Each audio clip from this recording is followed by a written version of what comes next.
Hello guys, welcome back to my YouTube channel Bihar education by Nidhi academy. तो आज की इस वीडियो में हम लोग पढ़ने वाले हैं सतत विकास यानी सस्टेनेबल जो डेवलपमेंट होता है उसी के बारे में पढ़ेंगे। तो वीडियो स्टार्ट करने से पहले आपसे रिक्वेस्ट है कि अगर आपको वीडियो अच्छा लगे तो प्लीज़ इसको लाइक शेयर एंड सब्सक्राइब कीजिएगा। आशा करते हैं कि आपको हमारे सारे वीडियोज़ अच्छे लगते होंगे और आप उनको लाइक शेयर एंड सब्सक्राइब ज़रूर करते होंगे। तो चलिए आज का हम अपना वीडियो स्टार्ट करते हैं। तो आज का हमारा टॉपिक है कि सतत विकास के बारे में पढ़ना है। सस्टेनेबल जो डेवलपमेंट होता है वो क्या होता है उसके बारे में जानेंगे। तो देखिए, तो आज हम लोग पढ़ते हैं कि आज प्राकृतिक संसाधनों जैसे कोयला, गैस, पेट्रोलियम, वन, जल, सूर्य का प्रकाश आदि जो है यह किसी तरह प्रयोग होता रहा है तो भावी पीढ़ी को इन प्राकृतिक संसाधनों से वंचित होना पड़ेगा। कह सकते हैं कि जैसे कि आजकल का जो प्राकृतिक संसाधन है, ठीक है, जैसे कोयला हो गया, गैस हो गया, पेट्रोलियम, वन, जल, सूर्य ऊर्जा, ये सारी चीज़ें अगर इसी तरह से प्रयोग होता रहा, मतलब अनलिमिटेड उसका यूज़ किया जा रहा है, तो हमारे साथ भावी पीढ़ी का मतलब होता है जो आने वाले पीढ़ी होते हैं, तो उनके लिए क्या होगा कि ये प्राकृतिक संसाधनों से क्या हो जाएंगे, वंचित हो जाएंगे। और यही नहीं, वर्तमान उत्पादन तकनीक ने पर्यावरण प्रदूषण की गंभीर समस्या को भी जन्म दिया है। और वर्तमान में जो उत्पादन तकनीक है इससे क्या हो रही है, तो पर्यावरण में प्रदूषण फैल रही हैं, इससे बहुत सारी समस्याएं उत्पन्न हो रही हैं। जैसे इन्वायरमेंट पॉल्यूशन के कारण क्या हो रही हैं कि बहुत सारे गंभीर समस्याएं क्या हो रही हैं, उत्पन्न हो रही हैं। अनेक उत्पादन क्रियाएं जल, वायु एवं भूमि को प्रदूषित कर रही हैं। तो आज एक चिंता का विषय है, मतलब ये जो अनेक उत्पादन की क्रियाएं हो रही हैं उससे क्या हो रहा है कि जल हो गया, वायु हो गए, भूमि हो गए, ये सारी चीज़ें क्या हो रही हैं, प्रदूषित हो रही हैं। और हमारे लिए जो है ये एक चिंता का विषय बन गया है। इन समस्याओं के कारण जो है विकास की वर्तमान पद्धति तथा प्रक्रिया को जारी रखना उचित नहीं कहा जा सकता है। इसके विकल्प के रूप में सतत विकास या पोषणीय विकास की अवधारणा का जन्म हुआ है। मतलब कह सकते हैं कि इसके विकास के लिए या इस प्रक्रिया को जारी रखना उचित नहीं है या फिर उचित नहीं कहा जा सकता है।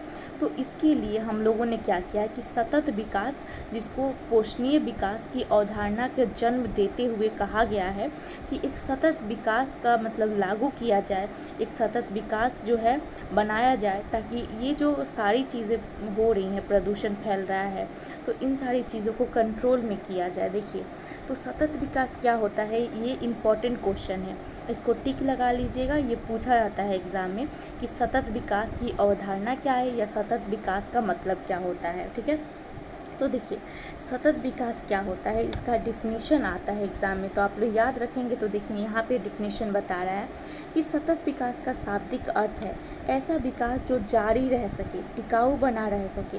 विकास में न केवल वर्तमान पीढ़ी बल्कि भावी पीढ़ी के विकास को भी ध्यान में रखा जा सके।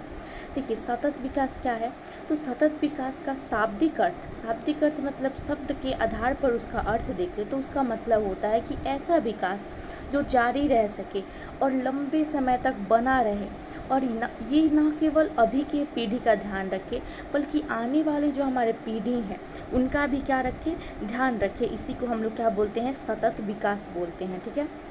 देखिए, तो इसको याद रखेंगे हमेशा, ये बहुत बार क्वेश्चन पूछा है, सतत विकास क्या होता है। चलिए, ब्रूनलैंड आयोग यानी ये एक कमीशन है, ब्रूनलैंड आयोग है, इसने बताया है सतत विकास के बारे में कि विकास की वह प्रक्रिया है जिसमें वर्तमान की आवश्यकताएं बिना भावी पीढ़ी की क्षमता योग्यता के से समझौता किए पूरी की जा सके। मतलब ब्रूनलैंड आयोग जो है वो डिफिनीशन बता रहा है कि यह एक प्रक्रिया है जिसमें हम लोग वर्तमान की आवश्यकताएं जो हैं बिना भावी पीढ़ी की क्षमता और योग्यताओं के समझे बिना पूरी की जा सकती है, ठीक है। चलिए, उसके बाद देखिए, बता रहा है क्या है कि इसी तरह, ये तो हम लोग पढ़ चुके हैं अगली वीडियो में, ठीक है। अब देखिए, अब हम लोग टॉपिक में पढ़ने वाले हैं कि योजना आयोग क्या होता है, प्लानिंग कमीशन क्या होता है। तो इसके पहले वाले वीडियो में हम लोग पढ़ चुके हैं कि जो आर्थिक विकास है, आर्थिक प्रगति है और आर्थिक जो वृद्धि है उसमें डिफरेंस क्या है। तो अगली वीडियो में जाके देख लीजिएगा, वो प्लेलिस्ट में है, आप जाके देख लीजिएगा, ठीक है। अभी हम लोग पढ़ने वाले हैं इस वीडियो में योजना आयोग यानी प्लानिंग कमीशन। यहाँ से भी एक क्वेश्चन पूछा जाता है ऑब्जेक्टिव में, देखिए। चलिए बताते हैं आपको। भारत में योजना आयोग है जो आने वाले 5 वर्षों के लिए आर्थिक विकास की योजना बनाता है। देखिए हमारे भारत में क्या है कि हमेशा देखिए हमारा जो इकोनॉमिक्स है, मतलब अर्थशास्त्र है, जो चीज़ अर्थव्यवस्था है भारत का, वो चीज़ कैसे संभाला जाता है। तो 5 साल तक हमेशा आप लोग देखते होंगे कि जो प्रधानमंत्री होते हैं या फिर मुख्यमंत्री होते हैं वो 5 सालों तक रहते हैं। तो उसी प्रकार जो अर्थव्यवस्था है वो आने वाली 5 सालों के लिए आर्थिक विकास की जो योजना बनाती है, उसी का जो भारत में योजना आयोग बनाया गया है, उसी के लिए योजना आयोग जो है वो क्या होता है, तो आने वाले 5 वर्षों के लिए आर्थिक विकास की योजना बनाता है, ठीक है। भारत में योजना आयोग का गठन 15 मार्च 1950 को किया गया है, ठीक है। भारत में क्या किया गया है कि भारत में क्या है कि योजना आयोग का गठन कब किया गया, तो 15 मार्च 1950 को। इसको मोस्ट VVI क्वेश्चन ये पूछा जाता है, बहुत बार ये तो मतलब पूछा ही जाता है हमेशा, ठीक है। तो इसको हमेशा टिक करके रखिए क्या कि भारत में योजना आयोग का गठन कब हुआ था, तो 15 मार्च 1950 को, ठीक है। और इसके पदेन अध्यक्ष कौन होते हैं, तो देश के प्रधानमंत्री, ठीक है। योजना आयोग के प्रथम अध्यक्ष तत्कालीन प्रधानमंत्री जवाहरलाल नेहरू थे और अभी वर्तमान में भारत के योजना आयोग के प्रधानमंत्री डॉक्टर मनमोहन सिंह हैं। देखिए ये जो है पुराना बुक है, अभी के आपके बुक में दिया होगा नरेंद्र मोदी, ठीक है। तो अभी के जो प्रधानमंत्री हैं, जैसे अगर 5 साल बीत गया उसके बाद कोई और प्रधानमंत्री बना तो उस समय क्या होगा कि वो जो प्रेजेंट के प्रधानमंत्री होंगे उनका नाम होगा। तो देखिए 15 मार्च जब 1950 को जब ये योजना आयोग बना तो उस समय कौन प्रधानमंत्री था, तो जवाहरलाल नेहरू थे, इसलिए वहाँ पर जवाहरलाल नेहरू का नाम लिखा गया। उसके बाद बना धीरे धीरे, तो उसके बाद मनमोहन सिंह का नाम आया, अब किसका आ रहा है, नरेंद्र मोदी जी का, ठीक है। चलिए अब हम लोग पढ़ते हैं योजना आयोग के शब्दों में। देखिए योजना आयोग जो है वो अपने शब्द में कैसे बताता है कि जो योजना आयोग है उसका अर्थ क्या होता है। तो देखिए आर्थिक नियोजन क्या होता है। देखिए योजना आयोग जो है आर्थिक नियोजन का डिफिनीशन बताता है। देखिए इसको समझना बहुत ज़रूरी है, ये भी पूछता है कि आर्थिक नियोजन का अर्थ क्या होता है, इसको भी याद रखेंगे और टिक कर लेंगे आप लोग, ठीक है। आर्थिक नियोजन का अर्थ राष्ट्र की प्राथमिकताओं के अनुसार देश के संसाधनों का विभिन्न विकासात्मक क्रियाओं में प्रयोग करना। अर्थात देखिए हम लोग आर्थिक नियोजन ऐसे कह सकते हैं कि जो हमारे देश में हमारे राष्ट्र की प्राथमिकताओं के अनुसार जो देश में जो उपलब्ध संसाधन होती हैं, अगर उसका उपयोग हम लोग विकासात्मक रूप में करते हैं तो उसको क्या बोलते हैं, उन सारी क्रियाओं को बोलते हैं क्या कि आर्थिक नियोजन है, ठीक है। उसके बाद देखिए अभी तक क्या है कि 10 पंचवर्षीय योजनाओं को पूरी कर चुका है भारत जो है, अभी तक 10 पंचवर्षीय योजनाओं को क्या कर चुका है, पूरा कर चुका है, ठीक है। उसके बाद बताया गया है कि अब 11वीं पंचवर्षीय योजना के अंतर्गत विकास कर रहा है। भारत में पहली बार जो है योजना आयोग की अवधि जो है 1951 से 1956 थी।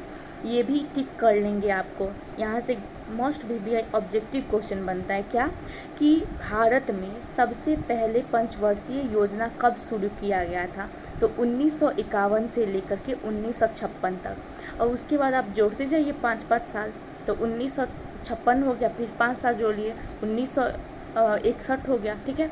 ऐसे बढ़ते जाएगा, ठीक है।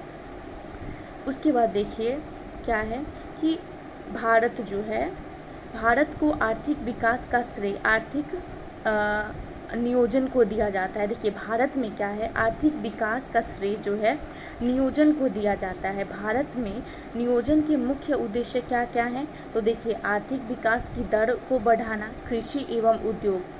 अब देखिए यहाँ एक पीले डब्बा में आपको आर्थिक नियोजन के बारे में बताया है और ये डिफिनीशन आप लोग याद कर लेंगे क्योंकि एग्ज़ाम में ये क्वेश्चन पूछा जाता है। ठीक है, तो देखिए आर्थिक राष्ट्र की प्राथमिकताओं के अनुसार देश के संसाधनों का जो विकासात्मक उपयोग होता है उसी को हम लोग क्या बोलते हैं, तो आर्थिक नियोजन बोलते हैं। ठीक है, अब देखिए यहाँ पर एक जो हम लोगों ने पढ़ा था कि भारत में क्या है, तो भारत में जो उद्देश्य होते हैं तो उसमें से कौन कौन है, आधुनिकीकरण है, आत्मनिर्भरता है, सामाजिक न्याय है। इन सारे चीज़ों को बढ़ावा दिया जाता है। भारत में नियोजन को एक तालिका के द्वारा समझाया गया है, उसको हम लोग नीचे देखेंगे। ठीक है, पहले इसको देख लेते हैं, ये बहुत इम्पॉर्टेंट है।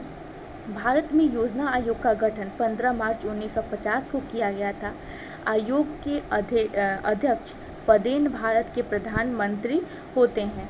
ठीक है, सामान्यतः कामकाज का एक उपाध्यक्ष की देखरेख में होता है जिसकी सहायता के लिए आयोग के 8 सदस्य होते हैं। देखिए भारत में ऐसा होता है कि जो अध्यक्ष होते हैं वो तो प्रधानमंत्री होते हैं, लेकिन सामान्यतः कामकाज के लिए एक उप अध्यक्ष को चुना जाता है। ठीक है, जो कि कामकाज को देखता है और उनकी सहायता के लिए और सारे 8 सदस्यों को भी चुना जाता है। ठीक है, अब देखिए एक योजना आयोग का तालिका बताया गया है, इसको आप लोग देख लेंगे, याद कर लेंगे, ये पूछ देता है एग्ज़ाम में। ठीक है, अब हम लोग थोड़ा सा पढ़ते हैं, यहाँ से भी क्वेश्चन एराइज होता है। इस टॉपिक से एक मोस्ट क्वेश्चन एराइज होता है ऑब्जेक्टिव में। ठीक है, इसको भी ध्यान में रखेंगे, टिक कर लेंगे कि राष्ट्रीय विकास परिषद, इसको इंग्लिश में बोलते हैं नेशनल डेवलपमेंट काउंसिल NDC। ठीक है, और इसका गठन कब हुआ था, तो 6 अगस्त 1952 को यही क्वेश्चन पूछता है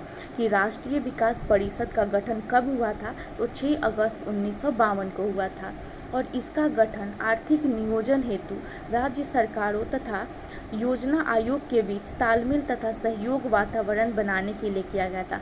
अगर कभी आपसे कोई पूछ दे कि मान लो तुम्हारे बुक में NDC का दिया है तो तुम बताओ उसका जो है गठन कब किया गया, तो 6 अगस्त 1952 को किया गया। और ये भी पूछ दे कि आखिर क्यों किया गया, तो इसका कारण क्या है कि आर्थिक नियोजन के लिए राज्य सरकार और योजना आयोग के बीच क्या किया जाए, तालमेल बैठाया जाए, सहयोग का वातावरण बना रहे, इसलिए इसका जो है गठन किया गया। ठीक है, राष्ट्रीय विकास परिषद में सभी राज्यों के मुख्यमंत्री जो है इसके पदेन अध्यक्ष होते हैं। देखिए हम लोग क्या पढ़े थे, जो योजना आयोग होता है, ठीक है, उसके पदेन अध्यक्ष कौन होते हैं, तो प्रधानमंत्री। लेकिन जो राष्ट्रीय विकास परिषद होता है उसमें क्या होता है, पदेन सदस्य कौन होते हैं, तो मुख्यमंत्री। प्रत्येक पंचवर्षीय योजना बनाने का कार्य योजना आयोग का है और अंत में यह राष्ट्रीय विकास परिषद द्वारा अनुमोदित किया जाता है। देखिएगा क्या है, इसका मतलब है कि हमें कोई भी पंचवर्षीय योजना बनता है तो वो योजना आयोग बनाएगा, लेकिन उस चीज़ को अगर लागू करना हो, अप्रूवल देना हो, तो वो कौन करता है, तो राष्ट्रीय विकास परिषद। ठीक है, तो यहाँ पर हमारा आर्थिक विकास के बारे में टॉपिक क्लियर होता है। अब हम लोग अगली वीडियो में पढ़ने वाले हैं क्या, मौद्रिक विकास के बारे में। और मौद्रिक विकास जो है उसमें हम लोग पूरा देखेंगे, जो टॉपिक है उसको पूरा कंप्लीट करेंगे। आशा करते हैं कि आपको वीडियो अच्छा लगा होगा। अगर अच्छा लगा होगा तो प्लीज़ इसको लाइक, शेयर एंड सब्सक्राइब कीजिएगा। Thank you so much.